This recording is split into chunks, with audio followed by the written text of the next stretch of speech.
Greeny, when J.J. McCarthy suffered his high ankle sprain, the expectation was that he would be back after the bye to come back at that point in time. Keep in mind, they also play the teeth of their schedule. They host the Eagles after their bye next week, then play at the Chargers. Dawg Pound, that one hurts. 21-17, London. A game that was ours and somehow slipped right through our fingers. We had control, we had the lead, we had the rhythm, and in the end, it turned into heartbreak. Dillon Gabriel's first NFL start wasn't supposed to be perfect. It was supposed to be steady. And for most of the day, it was.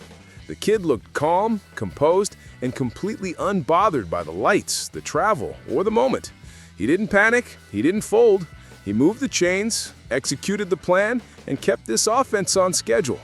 But football, especially Browns football, has a cruel way of turning lessons into pain. Let's talk about the setup. The Browns went into this game with a simple, smart plan. Run the ball. Short throws. Get it out quick. Don't let the rookie get crushed. Let him build confidence.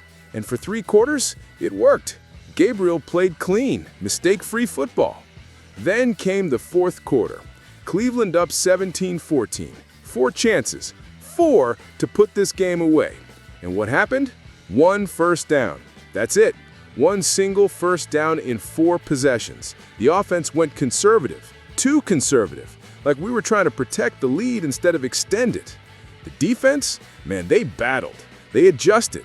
They even won the line of scrimmage for most of the second half. But when it mattered most, when the Vikings started their final drive, Justin Jefferson happened. And then Jordan Addison finished the job with a dagger across the middle, finding that soft spot in cover 2. Ward and Hickman were just a step late. 1 heartbeat too slow. 1 play that defined the game. 21-17. That's the story. But this one goes deeper than the scoreboard, because in that loss, in that heartbreak, there were glimpses of something real, something building. Dillon Gabriel showed us something. Poise, presence, confidence beyond his experience. He didn't throw for 300 yards. He didn't light up London. But he looked like a guy you can trust, a guy who didn't shrink when the pressure hit. For a first start, that's all you can ask for. Let's be honest, we all felt the stakes. This wasn't just another game. A win would have made the Browns 2-3, with a breath of momentum heading into the next stretch.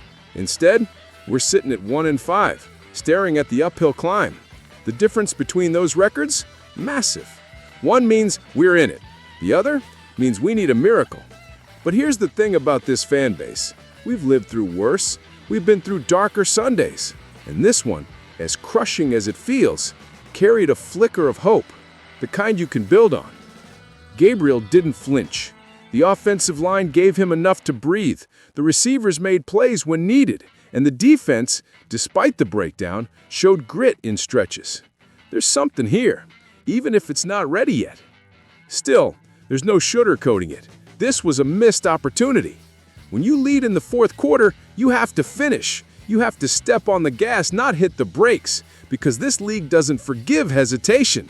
You play not to lose, and you lose exactly like this.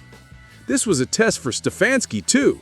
The game plan was disciplined, sure, but maybe too protective. Maybe this team, even with a rookie QB, needed freedom to attack.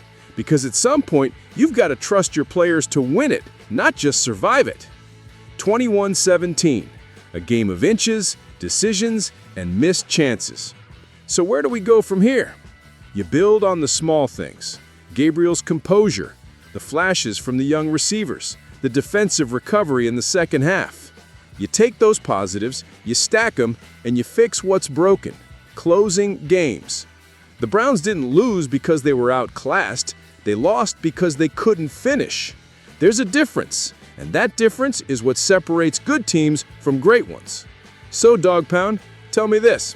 Did the Browns play scared? Did the coaching staff take the air out too early? Or was this just a rookie's learning curve in real time? Either way, one thing is clear. Dillon Gabriel earned another start. He earned that locker room's trust. And if this is what day 1 looks like, imagine what week 10 could be. We took an L in London, but if this team learns from it, it might be the loss that changes everything. Drop your thoughts below, Dawg Pound. Did the Browns blow this game, Or is this part of something bigger? Smash that like button, subscribe to Dawg Pound Daily, and stay locked in, because this season's just getting started. And trust me, the story's far from over.